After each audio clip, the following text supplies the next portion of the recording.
Vendredi 13 mai 2022, mesdames, mesdemoiselles et messieurs, bonjour et merci de prendre le rendez-vous sur Royal TV Bénin pour votre émission Opinion. Opinion, c'est tous les vendredis sur Royal TV Bénin. Après quelques jours de pause dû au décès de notre frère et ami collègue Jacques Amandino, nous voici de retour pour poursuivre l'œuvre que nous avons entamée ensemble. Ils sont déjà là sur ce plateau. Eric Koutiko, bonjour. Bonjour, Enoch Monsino. Jérôme Farongo, bonjour. Bonjour, monsieur le journaliste. Avec eux, nous allons parcourir les 3 rubriques de opinion. Tout de suite, la synthèse des unes de cette semaine.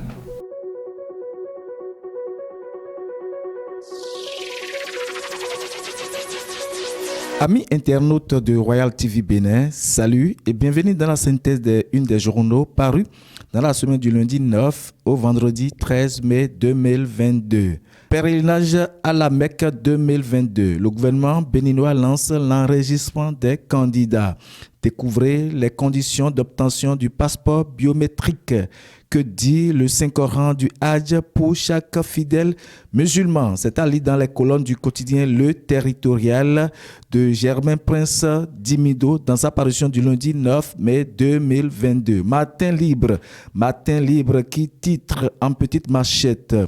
Perspective des législatives de 2023. Comment le PRD danse du Tipenti. C'est à lire dans les colonnes du quotidien Le Matin libre dans sa parution du lundi 9 mai 2022. Jakpata à présent. Limitation du nombre de mandats des députés au Parlement. Et si la Cour constitutionnelle situait enfin le peuple béninois. C'est à lire dans les colonnes du quotidien Jakpata dans sa parution du lundi 9 mai 2022. Le leader du jour à présent. Première édition de retrouvailles de la collectivité des Benou à Bonou. Sa Majesté Dayon, roi de Bonou, et les siens pour la construction de leur histoire. C'est allé dans les colonnes du quotidien Le leader du jour de Olivier Huenou dans sa parution du mardi 10 mai 2022. Célébration de la journée internationale de la liberté de la presse par la PADEM Bénin. La délivrance de la carte de presse par l'ANIP et le numérique au cœur d'une conférence débat. C'est allé toujours dans les colonnes du quotidien Le leader du jour de Olivier Huenou dans sa parution du mardi 10 mai 2022. Le Béninois libéré, prix de la meilleure opération financière de l'année 2022. Deal of the Year. Talent réussi encore. Un gros coup. C'est allé dans les colonnes du quotidien Le Béninois libéré de Aboubakar Takou dans sa parution du mardi 10 mai 2022. Le chasseur info à présent. CEP 2022. L'effectif des candidats en baisse de 6,36%. 226 676 candidats composent le 7 juin prochain contre 242 066 en 2022. C'est à lire dans les colonnes du quotidien Le Chasseur Info dans sa parution du mercredi 11 mai 2022. Nord-Sud quotidien. Importation de véhicules au Bénin. Tout sur les nouvelles dispositions de dédouanement. C'est à lire dans les colonnes du quotidien Nord-Sud quotidien dans sa parution du mercredi 11 mai 2022. La boussole, interprétation erronée de la disposition de la Constitution relative à la limitation du mandat des députés. L'honorable Robert Guignan met fin à l'intoxication et situe l'opinion publique pour mettre fin à l'insécurité foncière au Bénin. Talon crée bientôt une cour spéciale pour des affaires foncières. C'est à lire dans les colonnes du quotidien La Boussole dans sa parution du jeudi 12 mai 2022. L'Indépendant à présent, succession foncière de Tessie Hachi à Agla autour de plusieurs hectares. Grave soupçon contre Maître Magloire Yansounou. L'avocat et son accusé Dou Benjamin bientôt devant la criette. Pourquoi le silence du bâtonnier Aounou? C'est allé dans les colonnes du quotidien L'Indépendant. L'économiste. Coopération Maroc-Afrique. La BOAD signe un mémorandum sur les opportunités d'affaires. C'est allé dans les colonnes de l'Économiste dans sa parution de ce vendredi 13 mai 2022. First Afrique, présidence de l'autorité du Gazouk de l'Afrique de l'Ouest. Le ministre Oussou Rampil. C'est allé dans les colonnes de First Afrique dans sa parution de ce vendredi 13 mai 2022. L'info matin pour finir. Mesure pour une meilleure résilience à l'inflation. Christian Dogbo salue la démarche gouvernementale. C'est allé dans les colonnes du quotidien Info Matin. Amis internautes de Royal TV Bénin, c'est la fin de la synthèse des unes des journaux parus de la semaine du lundi 9 au vendredi 13 mai 2022. Merci de l'avoir suivi et à la semaine prochaine pour une nouvelle édition.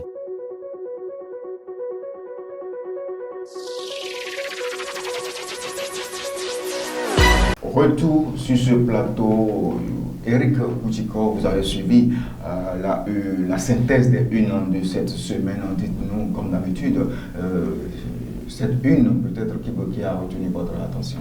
Merci à toi, Enoch Monsinou. J'ai suivi, comme vous aussi d'ailleurs, la synthèse des canaux parus de cette semaine et le titre qui a retenu plus mon attention, c'est celui titré par le quotidien Tchakpata, qui titre « Limitation du nombre de mandats des députés au Parlement ». Et si la Cour constitutionnelle situait enfin le peuple béninois? En fait, c'est normal que Tchakpata fait ce titre-là, parce que depuis que cette loi est votée, la loi sur la limitation du mandat des députés, il faut faire désormais 3 mandats au Parlement. Depuis que ce vote-là est fait, et le peuple et les mandants et les votants ne savent plus ce qui est réellement maintenu. Est-ce que la loi prend effet le jour de son vote, ou bien est-ce que les gens qui ont déjà fait plus de 3 mandats vont continuer d'aller aux élections et faire encore 3 mandats avant de respecter cette loi-là? Donc, le peuple ne sait pas en réalité ce qui est là. Le peuple ne voit pas encore clair dans ça. Donc c'est pour ça d'ailleurs que Tchakpata a fait ce titre-là, pour que la Cour constitutionnelle puisse situer le peuple béninois, afin que chacun puisse savoir ce qui est clair. Vous voulez savoir si cette loi n'est pas rétroactive. Non, c'est le peuple qui veut savoir. Ok, merci beaucoup à vous, Eric Koutiko. Jérôme Fadamungo, et vous avez suivi la synthèse des unes de cette semaine. Quelle est cette affiche peut-être qui a retenu votre attention? Merci, monsieur le journaliste. J'ai suivi comme tout le monde la une, j'ai suivi les revues, j'ai tout suivi. Et ce qui a retenu mon attention, c'est le titre du quotidien Matin Libre. Matin Libre qui a mis perspective des législatives 2023. Comment le PRD danse du Tipenti. C'est ça qui a beaucoup plus retenu mon attention. Parce que comme tout le monde, nous savons les échecs répétés du PRD face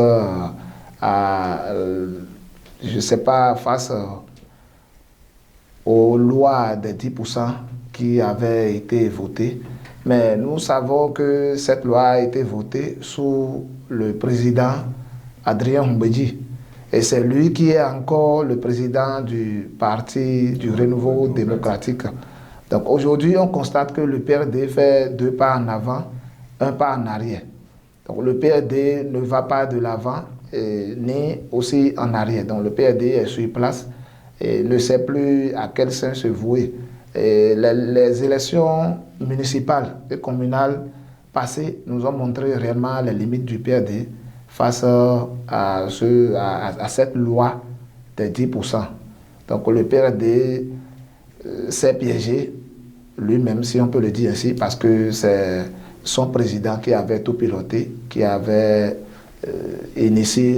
qui avait accompagné ce projet, même s'il n'était pas l'initiateur. Mais en son temps, beaucoup l'avaient averti par rapport aux 10%, mais il n'avait pas... L'honorable Guy Mitokwe lui avait dit ça comme un prophète, il avait tout dit, mais le président Mbedji n'avait pas compris, il avait pris ça à la légère et aujourd'hui, ils sont confrontés à cette loi de 10% et ils ne savent plus quoi faire. ceux qui avaient voté cette loi, ceux qui avaient tout fait pour que cette loi soit votée, promulguée et mise en pratique par les partis politiques de notre pays, ceux-là veulent encore maintenant qu'on revienne sur ça pour gérer autrement cette loi ou bien revu ça à la baisse, les 10%. Ce qui n'est pas, on ne peut pas changer la règle du jeu au cours du jeu. Donc c'est normal. J'ai apprécié ce titre du quotidien Matin Libre. Merci beaucoup à vous, Jérôme Fadongo. Sans transition, nous allons entamer la deuxième partie, la deuxième rubrique de Opinion. C'est bien le décryptage juste après ceci.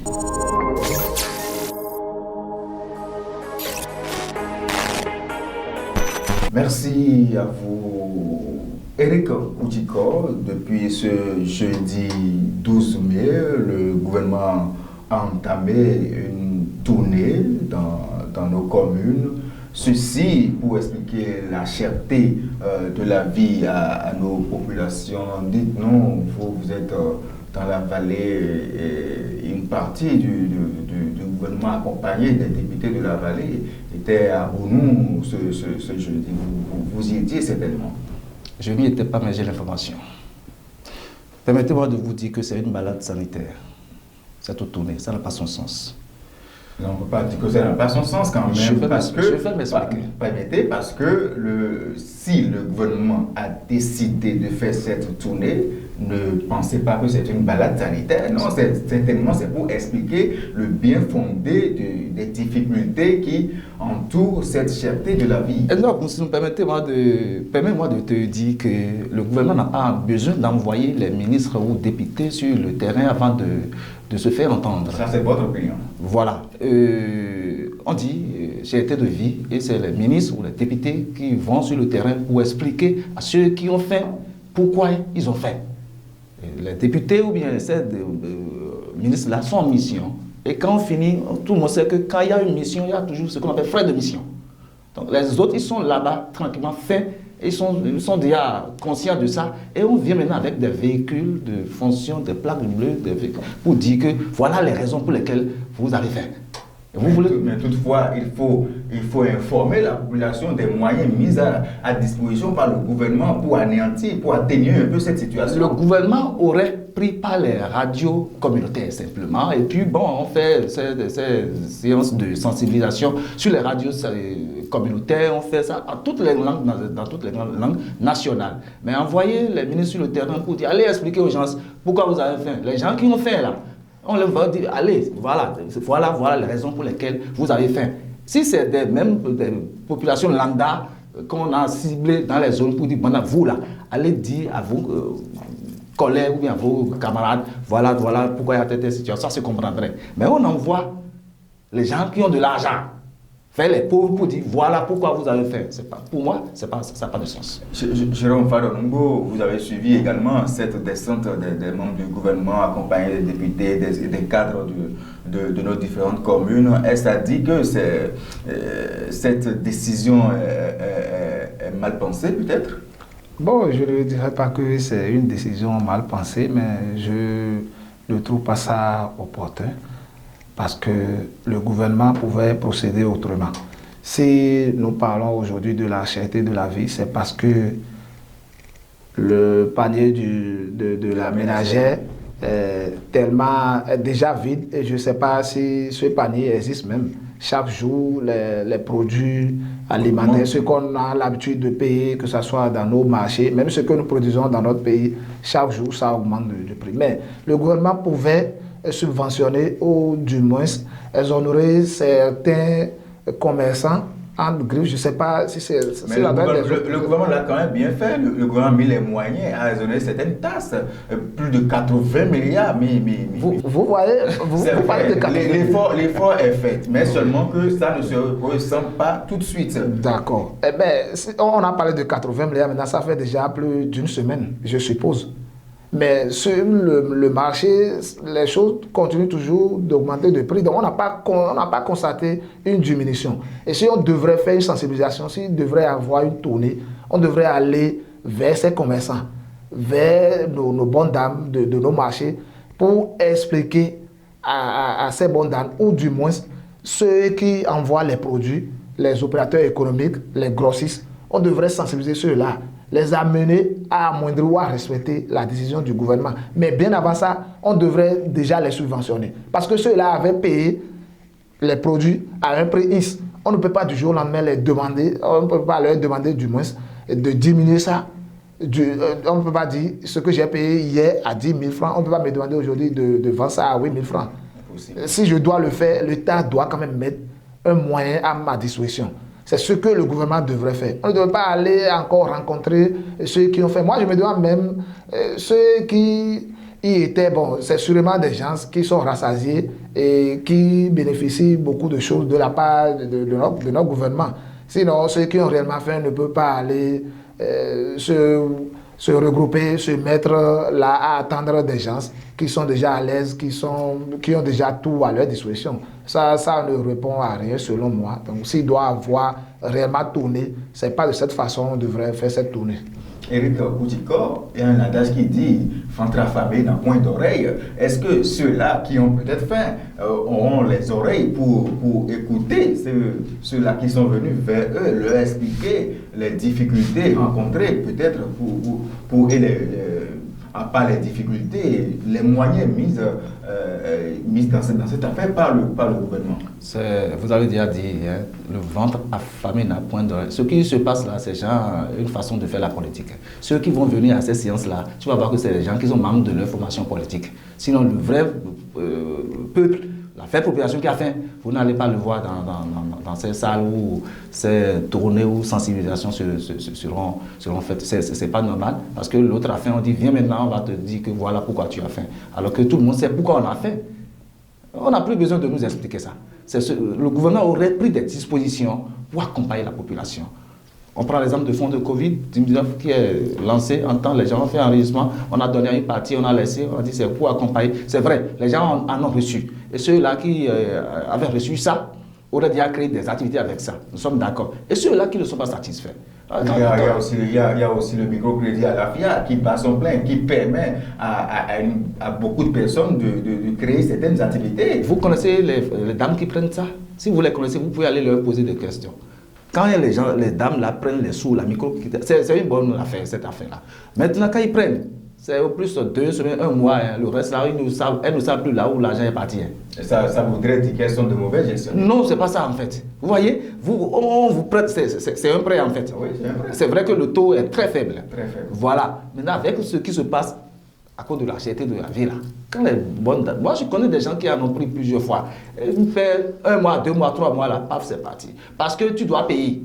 Et c'est dans ça, quand il y a la mévente, c'est dans le capital que les gens commencent pas à payer. Et comme ça part. Donc le gouvernement doit prendre... Je sais que le président Talon, il est très intelligent, il connaît, il est aussi stratégique. C'est un stratège fin, voilà. Donc il doit prendre d'autres dispositions pour accompagner son peuple qu'il aime tant. Talon, il est très attaché. Jérôme Farongo, dites-nous, face à cette crise, à cette situation d'augmentation des prix des denrées alimentaires de jour en jour, aujourd'hui, quand l'OME le pain à 150 francs, le prix du bidon d'huile a augmenté quand 35 000, que peut-on faire pour remédier à cette situation? Merci beaucoup pour la question. Et pour répondre à votre question, je dois faire recours à la décision du gouvernement. Le gouvernement a statué, le gouvernement a fait l'état des lieux et on nous avait parlé dans un premier temps de la rareté de la pluie. Après ça, il y a Covid-19 et finalement, c'est la guerre en Ukraine. On nous a annoncé, on nous a parlé de ces 3 éléments qui sont peut-être bien, qui seraient à la base de la cherté constatée. Mais pour finir avec ça ou pour trouver une solution, c'est mieux de créer chez nous ou du moins d'aider les paysans. Puisque nous mangeons, la majorité de ce que nous consommons, nous les produisons ici. Prenons par exemple l'exemple du riz. Ça se produit au Bénin. Notamment. Oui, je suis d'accord avec vous. Mais à part ça, il y a d'autres produits. Il y a le maïs, manioc, yam. À la base, quand on prend le manioc, ça peut nous donner ça peut nous donner du gari.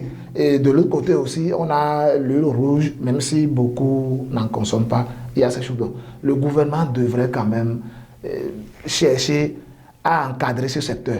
Comment faire pour que la production connaisse une augmentation, pour que les producteurs soient encouragés. Et là, nous pouvons gérer cette crise. Mais quand nous allons dire que on va attendre la fin de la guerre en Ukraine, par exemple, ou bien la disparition totale de la maladie Covid-19, je ne sais pas quand on va finir avec ça. Donc nous devons quand même nous prendre au sérieux et le gouvernement doit aider nos paysans, nos producteurs, sur presque tous les plans. Même ceux qui produisent de l'ananas, peu importe ce que l'intéressé produit, on doit quand même l'accompagner pour que la production reste chez nous ici, pour que ça soit consommé par les Béninois. Comme ça, le temps qu'on trouve une issue à la crise qui est mondiale, si je peux le dire. Est-ce qu'on ne devrait pas consommer du local? Si on prend le palmier à huile, les graines de palme, on peut faire la sauce à très moindre coût, voilà.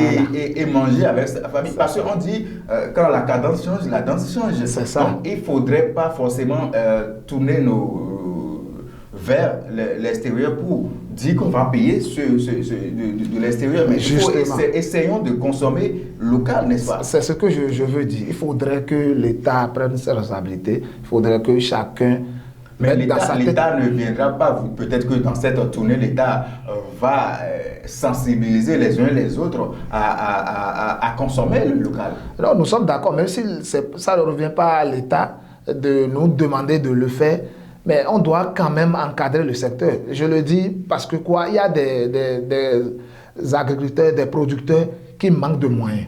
C'est vrai, ils font ce qu'ils peuvent faire. Mais ceux-là, ils travaillent bien, ils cultivent, ils produisent pour leur famille et pour certaines personnes de leur localité. Mais quand on va subventionner ou bien on va mettre des moyens à leur disposition, celui qui fait par exemple 1 hectare peut faire déjà 3, 5, voire 10 hectares. Donc ça pourra maintenant permettre de servir les autres personnes. Ceux qui sont par exemple à Cotonou, à Porte-Nouveau, Calavi, Boycon et autres.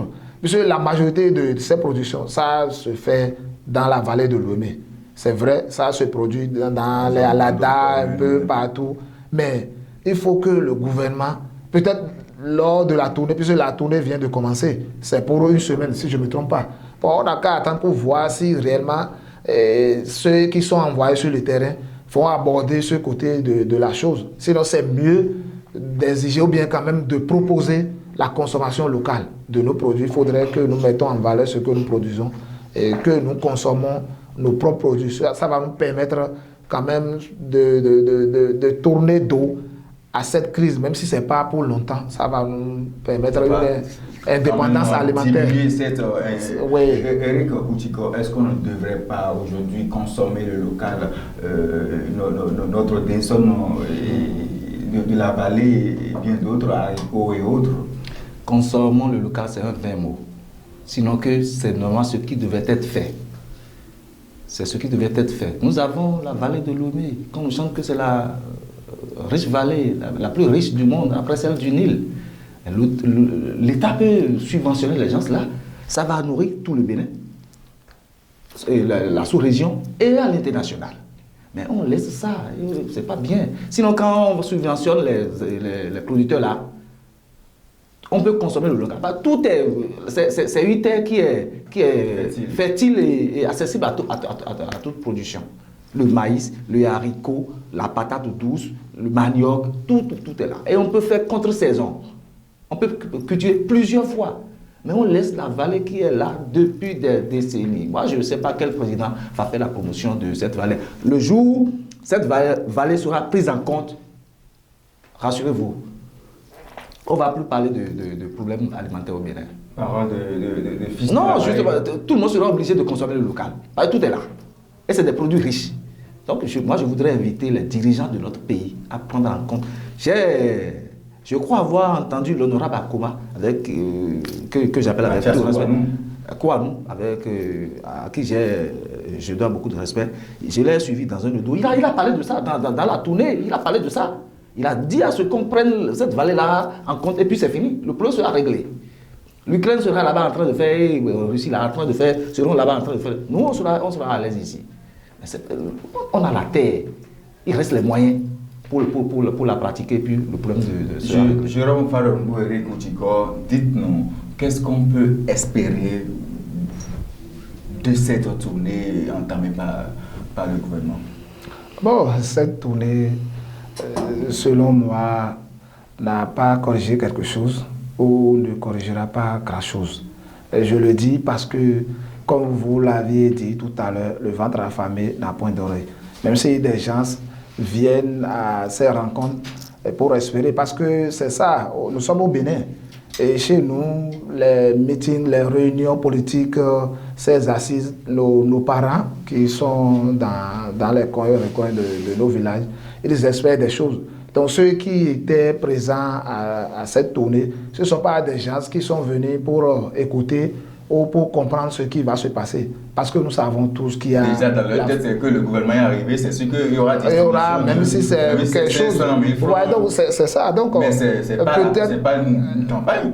Oui, c'est vrai, c'est pas une campagne, mais sûrement qu'ils ont été... Ils seront dessus quand même par cette tournée parce que ça n'a pas corrigé quelque chose et ça ne corrigera pas grand-chose. Le tout ne suffit pas d'informer les gens de ce qui serait à la base de la famine dont ils sont victimes depuis quelques mois. Non.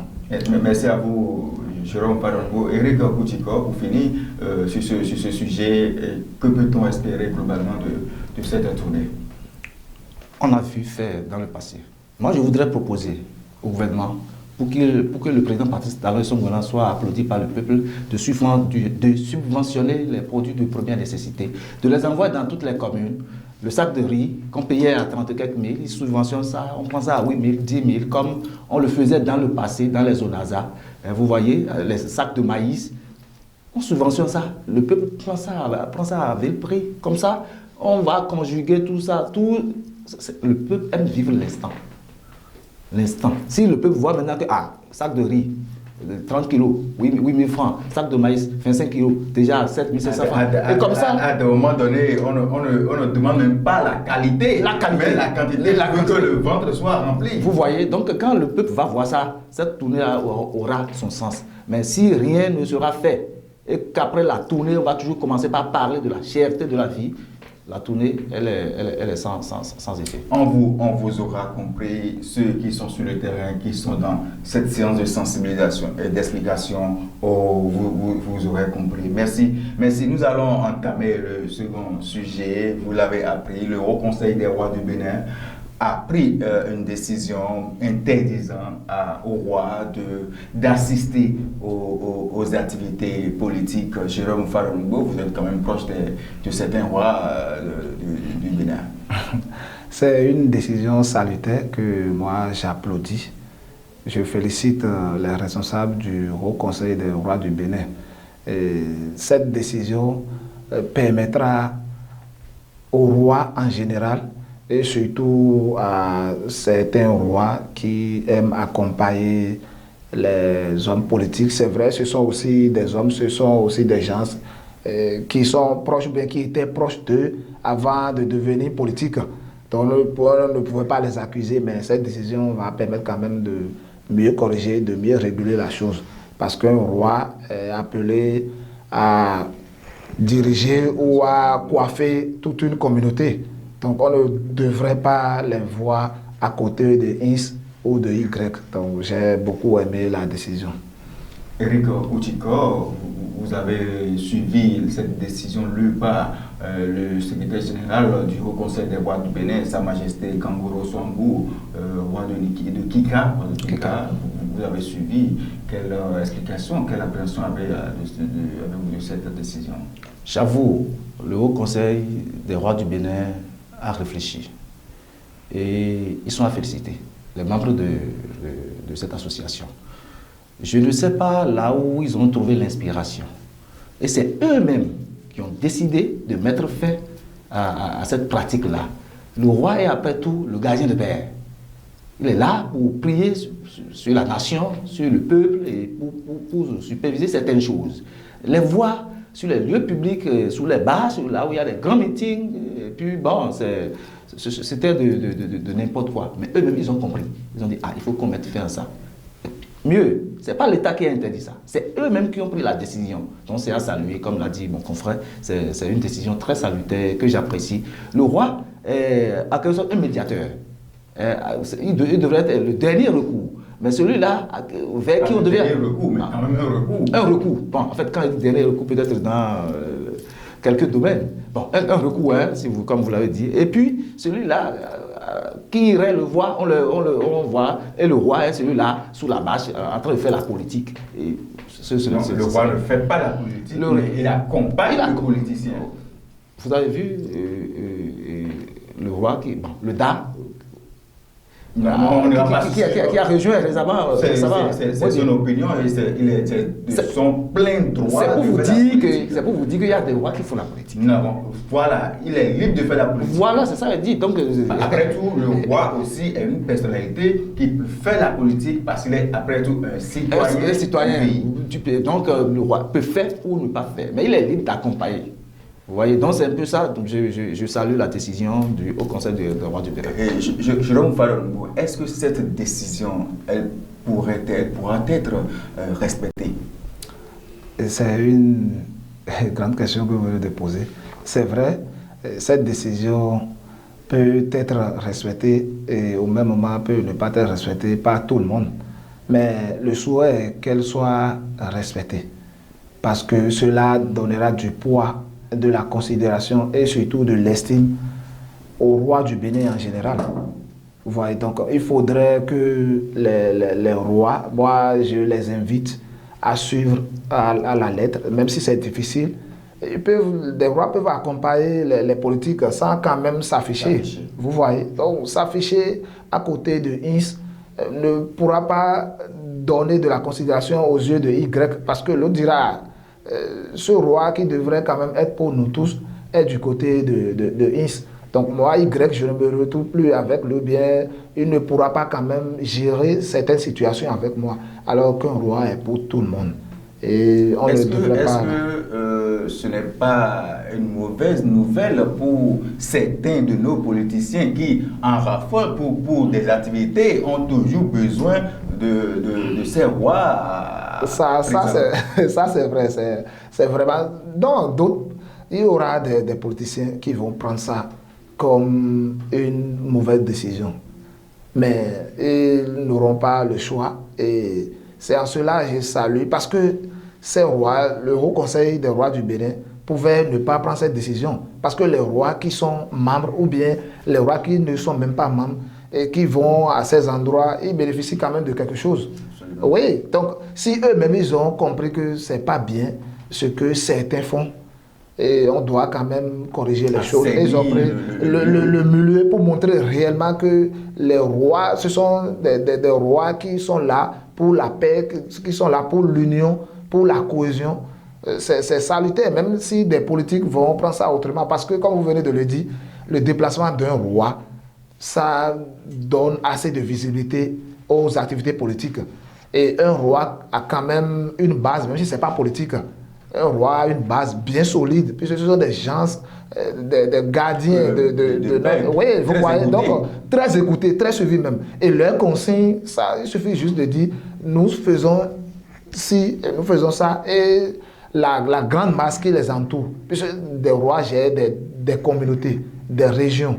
Donc c'est un coup dur pour certains politiques, mais ceux qui doivent comprendre, ces rois peuvent les accompagner sans pour autant s'afficher, rester sous les bâches ou assister à des meetings. Donc ils peuvent toutefois avoir le soutien de ces rois. Il suffit quand même de savoir gérer avec ces derniers. Mais moi, je salue la décision. Je salue vraiment la décision. Eric Koutikov, vous en connaissez certainement des politiques qui eux, pour une activité politique, ont toujours besoin d'un roi présent.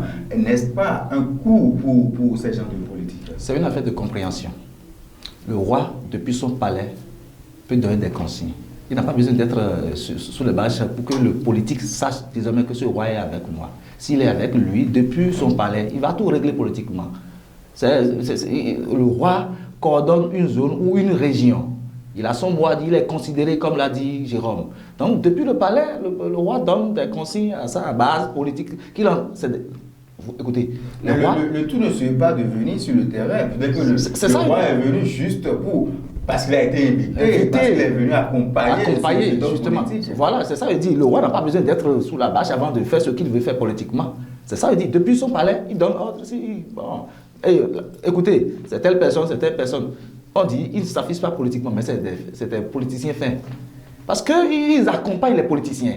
Donc, cette décision n'a pas dit forcément qu'ils ne font plus jamais soutenir un candidat. Vous voyez, c'est s'afficher là qui est interdit. Donc c'est un peu ça, c'est déjà les politiques, s'ils sont vraiment politiques, ils doivent comprendre que ce n'est pas une décision qui est venue les décourager ou les contrecarrer. Non. Est-ce qu'il ne serait pas bien d'élargir cette décision aux divinités qui sortent, nos divinités très respectées, qui sortent lors des manifestations politiques? Je fais allusion aux gardiens de nuit, aux enquêteurs qui sortent. Est-ce qu'il ne serait pas bien d'élargir cette décision à cela? Merci à vous, Enoch Moussinou. C'est une très bonne proposition que vous avez faite et je pense que le Haut Conseil des rois du Bénin, à travers cette proposition, va aussi prendre des décisions. Puisque c'est pas quand même bien lorsque c'est un géant meeting et on est là et les enquêteurs, gardiens de nuit, comme vous venez de le dire, commencent pas à faire des animations, des poussières, des trucs comme ça. Les enquêteurs, c'est pour le couvent et la nuit, parce qu'on les appelle gardiens de la nuit. Donc, c'est comme ça. Les voix sur les lieux politiques, je crois que c'est pas bien. Surtout le Egungun aussi. Lui, il est toujours avec Chicotte. Donc, quand les enfants voient Egungun, aussitôt, ils ont peur. Les femmes... Mais ça attire le monde. C'est fait. Donc, c'est bien. Il va falloir que le Haut Conseil des rois du Bénin puisse voir dans ce sens-là pour prendre des dispositions pour interdire cela. Jérôme Falombo, vous n'êtes pas sans savoir que le Conseil des ministres, tout récemment, pour le Haut Conseil des rois du Bénin, veut mieux institutionnaliser la royauté béninoise. Dites-nous, vous avez suivi le Conseil des ministres de ce mercredi? J'ai suivi le Conseil des ministres et j'ai finalement compris que nos rois sont organisés et ils travaillent réellement pour que l'État central puisse quand même les considérer comme les gardiens de la tradition. Puisque il y a de cela quelques années, la chefferie traditionnelle a été reconnue à travers une loi à l'Assemblée nationale, si je ne me trompe pas. Donc, c'est la suite logique de cette reconnaissance.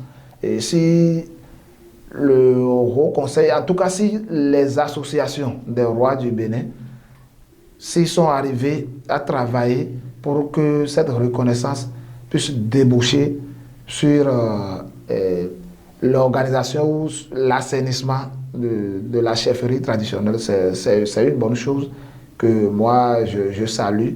Et j'aurais voulu, comme vous venez de le dire, il faudrait que cette décision du Haut Conseil des rois du Bénin puisse aller encore loin.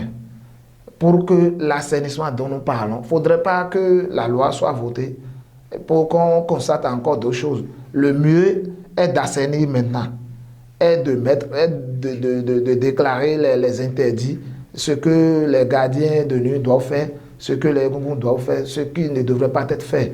Et aussi, pour que chacun reconnaisse sa place. Sa place. Et aussi ceux qui ne sont pas des rois, excusez-moi le terme, et qui s'autoproclament, ceux qui sont installés contre l'avis favorable de la majorité. On doit quand même aussi cesser avec ces choses parce que nous en connaissons et ça amène parfois des conflits. Récemment, dans le plateau, le roi a été installé, il y a encore une partie de sa famille ou bien de son clan qui s'est opposé à son installation. Donc, Incompréhension. en fait, ces choses-là, le Haut Conseil devrait quand même travailler sur ce côté, surtout.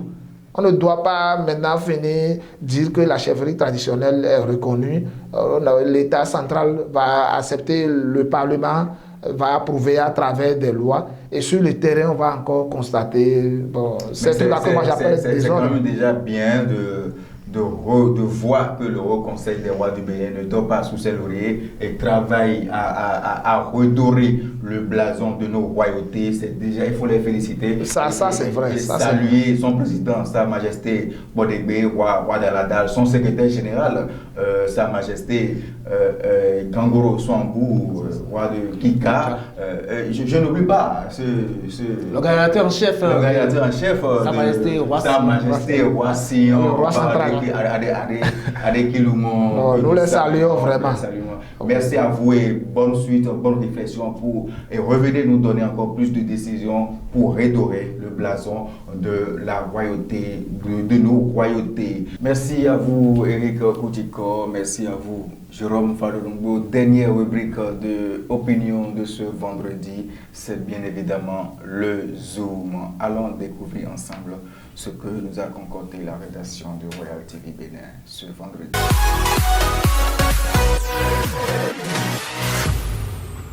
Le Zoom de ce vendredi 13 mai 2022 se penche sur Mathias Kouanou, alias Akoma, député de la 20e circonscription électorale. Natif de l'arrondissement de Kessounou, de la commune de Dangbo, Mathias Kouanou est un homme politique dont le leadership n'est plus à démontrer. Issu du monde des affaires, l'amour du prochain, la volonté d'aider son semblable, le partage du bonheur, les actions de développement et son engagement à travailler pour l'épanouissement de toutes les couches sans distinction aucune ont au fait de lui positivement l'homme à la population béninoise en général et celle de la 20e circonscription électorale en particulier. Point n'est besoin de lister ici les bonnes œuvres de l'honorable Akoma à l'endroit de ses compatriotes depuis des décennies. Les jeunes, les femmes, les sages et notables de sa région expriment chaque fois et toutes les fois leur gratitude face à la générosité et le bon cœur de l'honorable Mathias Kouanou. Membre fondateur du Parti Bloc républicain BR, il a été élu député à l'Assemblée nationale, 8e législature pour le compte de la 20e circonscription électorale. Ce parcours politique élogieux qui force l'admiration confirme la force politique et surtout la suprématie de ce leader charismatique du Parti Bloc républicain dans la 20e circonscription. Très fidèle au chef de l'État, l'honorable Mathias Kouanou est un pro-talent qui s'échine pour la visibilité des œuvres de développement de son mentor depuis 2016 à ce jour. Retour sur ce plateau, Eric Koutiko, Jérôme Fadolongo. Vous avez découvert celui dont la rédaction a fait le zoom de ce vendredi. C'est bien évidemment l'élu de la 20e circonscription, fils de Dango, de la vallée de Louémé, Mathias Kouanou, alias Akoma. Vous le connaissez certainement. C'est un leader que je connais très bien, l'honorable Kouanou, Mathias alias Akoma. C'est quelqu'un qui est même connu au-delà de la 20e circonscription électorale. Et je le connais très bien. Et le zoom qui a été fait sur sa personne est bien fait. J'ai aimé, puisque je viens de suivre. J'ai beaucoup apprécié. Et les valeurs, en tout cas, ce qui a été dit sur sa personne, ce sont des choses que lui-même, il est en réalité. C'est quelqu'un qui a longtemps travaillé pour l'épanouissement des gens de sa communauté. Mais bien avant d'être élu, même CA de son arrondissement, il avait beaucoup fait pour les populations, ceux qui l'entourent. Donc, il est né comme ça et il le demeure. C'est quelqu'un qui a beaucoup travaillé pour la visibilité de sa commune quand il était maire. Donc, j'ai apprécié ce que je viens de suivre. Aujourd'hui député, l'homme n'a pas cessé de travailler malgré qu'il est maintenant député pour sa commune. C'est ça ce que je voulais dire. Au fait, bien avant d'être élu, il le faisait. Avant d'être élu CA, après CA, il a été élu conseiller communal, il a été élu maire de la commune et aujourd'hui il est à l'Assemblée. Et aujourd'hui, il sert beaucoup plus sa communauté. La 20e, puisque aujourd'hui c'est plus la commune seule. Ça regroupe Bonou, Adjoun, Dangbo, Promisorité et Avrancourt. Donc il est élu, il est à l'Assemblée et il travaille pour toutes ces communes. C'est quelqu'un qui est à féliciter, il est dynamique et tout ce qu'il fait, il le fait pour le compte de ceux qui l'entourent. Il ne le fait pas pour lui seul. Si tel était le cas, il n'allait pas quand même se mettre au service de sa communauté quand il n'était pas élu. Donc si les autres élus peuvent quand même aussi emboîter les pas, ce serait très bien, ce serait bénéfique pour la 21e circonscription en général. Merci à vous, Jérôme Fadongo et Erika Koutiko. Vous avez certainement côtoyé l'honorable maire Mathias Kouanou, alias Akoma. Quand je vois l'honorable Akoma, je me dis que quand l'heure de Dieu sonne, plus personne ne peut l'arrêter. Pour qui connaît l'homme, avec son Asuka d'alors, il avait tout fait pour aller à l'Assemblée. Mais ça n'avait pas marché. Mais quand l'heure a sonné, personne n'a pu arrêter. Il était d'abord élu communal de son Kessounou natal et puis maire de la commune de Dambour en 2015. Et puis bon, c'est comme ça, en 2019.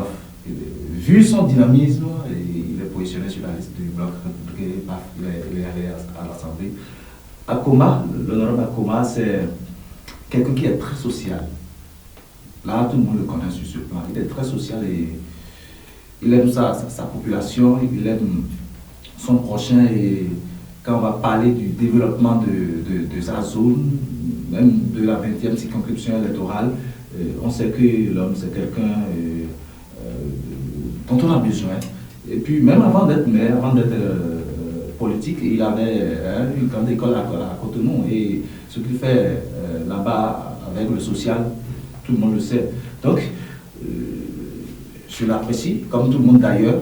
Et j'aurais souhaité qu'il ne finisse pas en un seul mandat.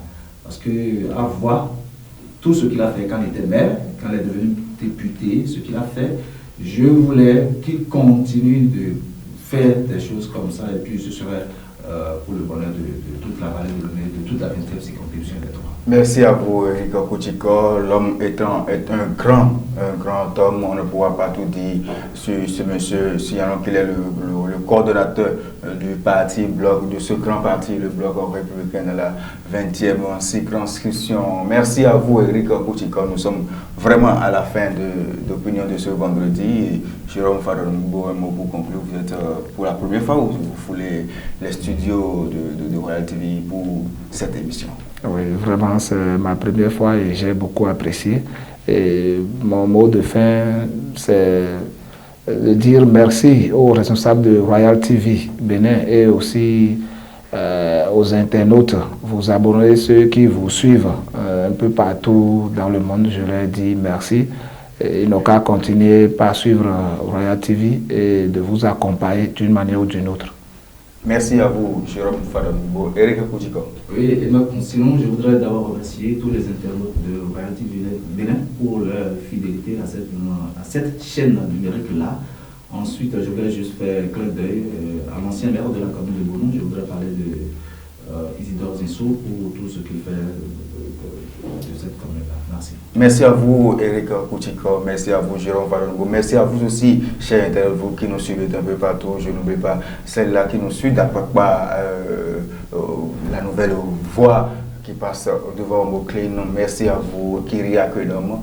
Merci à vous, chers internautes de Royal TV Bénin. Rendez-vous vendredi prochain, si Dieu le veut.